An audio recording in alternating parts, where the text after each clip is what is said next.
Hello friends, welcomes you all in Jarvis campus. आज यहाँ पे हम बात करने वाले कि जो न्यूक्लियर एनर्जी के बारे में हमने बात किया था और वहाँ पे हमने बोला था कि यहाँ पे न्यूक्लियर फिजन होता है, राइट। ये न्यूक्लियर फिजन में जो वेस्ट रहता है, यानी कि न्यूक्लियर वेस्ट, यानी कि किसका वेस्ट, तो कि यूरेनियम का जो वेस्ट रहता है, राइट, वो बहुत ही रिस्की होता है, यानी कि वो रेडिएशन भी प्रोड्यूस करता है। तो अभी यहाँ पे बात करेंगे इसका कुछ और यहाँ पे ऑप्शन है, तो कि हाँ, यहाँ पे एक ऑप्शन है न्यूक्लियर फ्यूजन। जो न्यूक्लियर फ्यूजन है वो क्या होता है, तो कि कोई दो छोटे छोटे एटम्स को एक दूसरा नया एटम के अंदर ट्रांसफर करते और वहाँ पे एक प्रोटॉन जनरेट करते। वहाँ पे जो प्रोटॉन जनरेट होते हैं उसी वजह से यहाँ पे क्या मिलता है, हमें एनर्जी मिलती है। तो समझिए, यहाँ पे एग्जांपल लेते हैं कि दो हाइड्रोजन या फिर हाइड्रोजन के आइसोटॉप्स ले लेते हैं, दो हाइड्रोजन या फिर दो हाइड्रोजन के आइसोटॉप्स ले लेते हैं। तो यहाँ पे भी देखो तो ये 2H जो है वो एक दूसरे के साथ मिल के क्या बना रहा है, हीलियम बना रहा है। तो ये जो हीलियम बना रहा है, तो हीलियम के साथ साथ यहाँ पे एक न्यूट्रॉन भी प्रोड्यूस हो रहा है, राइट।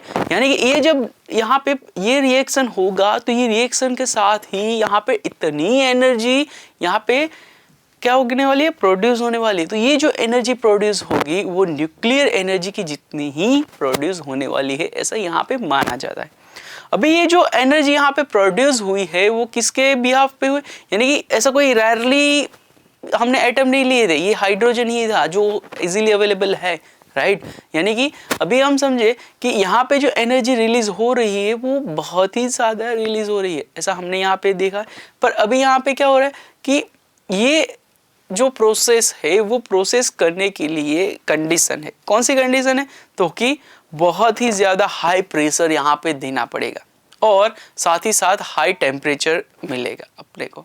तो यानी कि ये जो हाई प्रेशर यहाँ पे देने का है वो थोड़ा प्रॉब्लमेटिक है, इसी वजह से यहाँ पे ये एक अनदर वे है, राइट, जिसको हम यहाँ पे एक्सेप्ट कर सकते, ऐसा हम बोल रहे हैं। पर ये जो है इसको हाइड्रोजन बॉम्ब भी ऐसा बोल सकते हैं, क्योंकि हाइड्रोजन बॉम्ब बनाने में ये एक कॉमन है। जिस तरह से न्यूक्लियर बॉम्ब बनाने में यूरेनियम जो रहता है वो उसके कोर में रहता है, वैसे ही हाइड्रोजन बॉम्ब जो होता है वो क्या होता है, उसके कोर में हाइड्रोजन रहता है। तो यहाँ पे भी देखें कि ये जो हाइड्रोजन बॉम्ब जो ब्लास्ट होता है तो उससे इतनी एनर्जी यहाँ पे प्रोड्यूस होती है, right. Obviously hydrogen bomb is based on the nuclear fusion and a nuclear bomb is based on nuclear fission। यानी कि यहाँ पे भी देखें तो कि ये जो फिजन रहता है किसका होता है, तो कि यूरेनियम और प्लूटोनियम के बेस पे। ये जो यूरेनियम और ये प्लूटोनियम होता है वो कहाँ पे प्लेस होता है, तो कि जो हाइड्रोजन बॉम्ब है उसके कोर में प्लेस होता है। ये जो न्यूक्लियर बॉम्ब रहता है उसमें कौन सा सब्सटेंस कंटेन करता है, तो कि ड्यूटेरियम एंड द लिथियम, ये दो यहाँ पे सब्सटेंस जो है वो न्यूक्लियर बॉम्ब कंटेन करता है। और जैसे कि हमने बात किया कि ये जो न्यूक्लियर बॉम्ब या फिर ये हाइड्रोजन बॉम्ब है उसको डिनोटेड टेम्परेचर या फिर उसके प्रेशर उसको दिया जाता है, यानी कि जितना उसको रिक्वायर प्रेशर है वो दिया जाता है, तो वो कितना टेम्परेचर प्रोड्यूस करेगा, तो कि 10⁷ के इन अ फ्यू माइक्रोसेकंड्स ये टेम्परेचर प्रोड्यूस करता है। तो यही था हमारा न्यूक्लियर फ्यूजन। Thank you.